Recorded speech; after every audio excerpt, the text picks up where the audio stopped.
businesses, pay their taxes, mow their lawns, barbecue in their backyards, go to church on Sundays. You know, Saturday night they may have been molesting children, but they do go to church on Sundays. And these are the hard-working, good people of America, the little people, the ordinary people, the people whose backs built America. Actually, it's the working class who built America. I guess that's a different topic. But then there's the opposite of the producers and the workers, the parasites, the lazy good-for-nothings, who, isn't it funny, generally tend to be minority groups. Isn't that just amazing?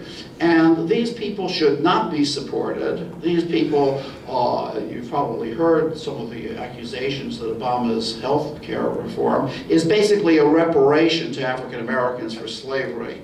I mean, yeah, well, we'll see why they believe that. Secondly is demonization. I don't think I have to say anything there. You saw some of those signs. The ultimate expression of demonization is, of course, that Obama, and next time you see a close-up of him, look carefully on the forehead, and you'll see 666.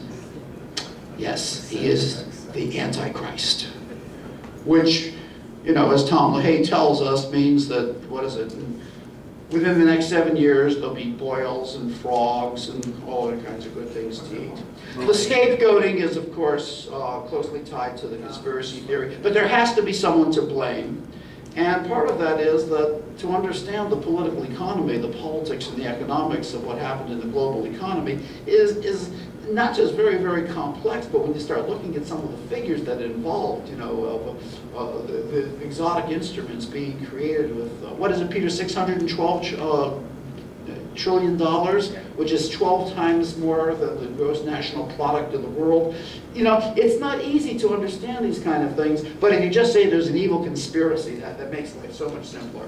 The point that I want to make is that in order to have these beliefs that they hold passionately, they're not pretending, they're serious about this, it rests on certain aspects of character structure and psychodynamics, beginning with where people are located, but most important, their authoritarianism. I'm going to come back to authoritarianism, but I just want to briefly mention that there's also a sense of ressentment, and I use that in the sense of Nietzsche and Shaler. I'll try to explain that without becoming too academically. And then paranoia as a way of redeeming and repairing the self, especially the self that's been injured by what I'll call the not-so-hidden injuries of social class. Authoritarianism is the tendency to submit, to worship, to valorize, to idealize the authorities on top, but at the same time to denigrate, to demand obedience from the inferiors below. Authoritarianism is also tied to a number of psychological tendencies, such as rigidity of thought processes, intolerance of ambiguity, a high degree of conformity and disdain of nonconformity. Authoritarians generally tend to be anti-intellectual, and many of you people probably did underestimate our last president. Can only think in terms of black and white categories, values and behavior, etc. If you go back to the film that you saw, you can understand that the kinds of things that those people are saying come out, can only be embraced by a highly authoritarian character. Authoritarians, the concept actually comes from the study of anal sadism, going back to one of the very classical studies of one of Freud's early followers, a man named Karl Abraham, wrote a paper on the anal character. These guys are very sadomasochistic, and gals are very sadomasochistic as well. But some of their aggression, in fact most of their aggression, is projected outward to various other enemies. They generally tend to be xenophobic, which is why they don't like too many people outside themselves, and generally have these very strong, rigid kinds of superegos. Now there's a problem with this analysis though. If they're authoritarians who worship authority, why is it that they're opposed to Obama and etc.? And here we have to really kind of go back to Erik Erikson's Escape from Freedom, because in his analysis, he looked at Martin Luther and John Calvin as being highly authoritarian sons of bitches, but very much opposed to the Pope.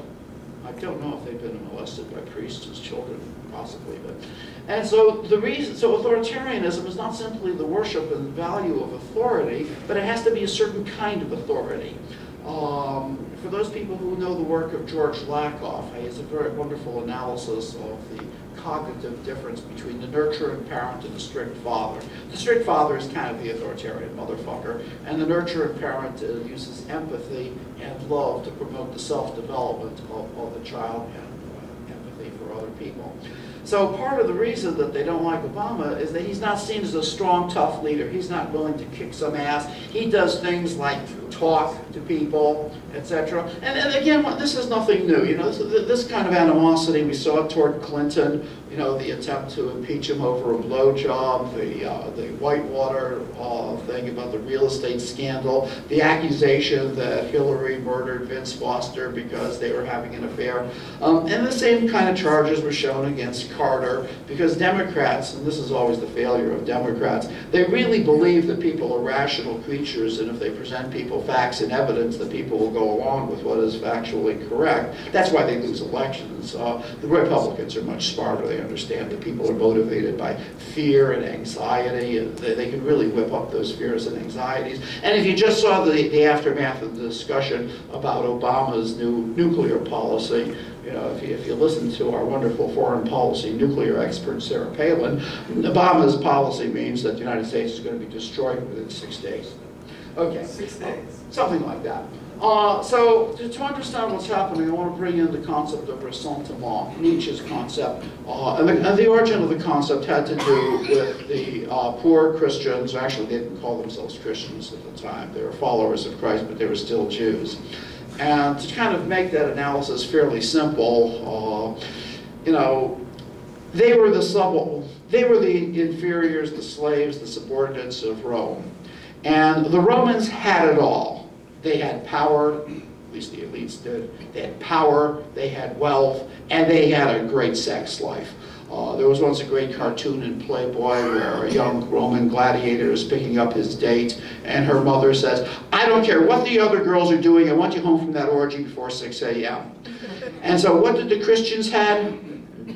In technical terms, garnished, otherwise known as nothing. They had no power, they had no wealth, and this happens to a lot of, you know, extremists, especially as a history of when people are out in the sun too long. They become very sexually repressed and ascetic. So in this world, the Christians may have it all, but all that unconsciously, in this world, the Romans had it all, but what they had is what the Christians unconsciously wanted. So there was not only a ressentiment, a resentment based on repressed envy, but, and this becomes important, a spirit of revenge. Now, all the philosophers understand what Nietzsche was talking about. And what is this revenge? They have it in this world, but come the next world, they're going to burn forever, while the Christians, I don't know if you can really have wealth, power, and sex in heaven. Nobody's ever told me, so we'll just move on from there. Anyhow, it's this ressentiment that fosters the authoritarian to so resent authority. I think I've covered most of this. I don't want to say too much more. So the ressentiment of the teabaggers, the Tea Party people, is directed toward the evil elites who are responsible for screwing them over. But in many cases, especially people like Clinton and Obama, who are really Jews behind it all, there are the evil conspiracies operating.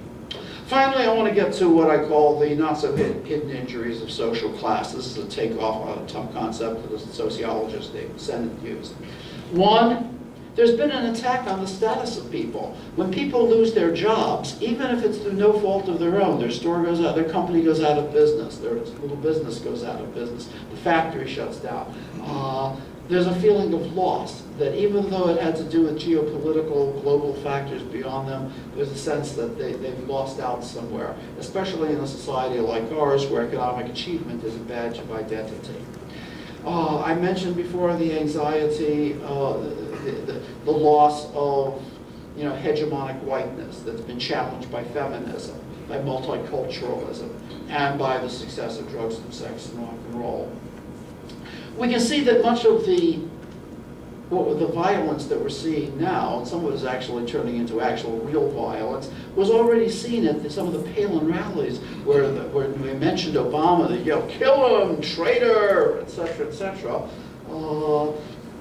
This is coming to the fore. I want to finally mention one reason why there's so much animosity toward getting health care.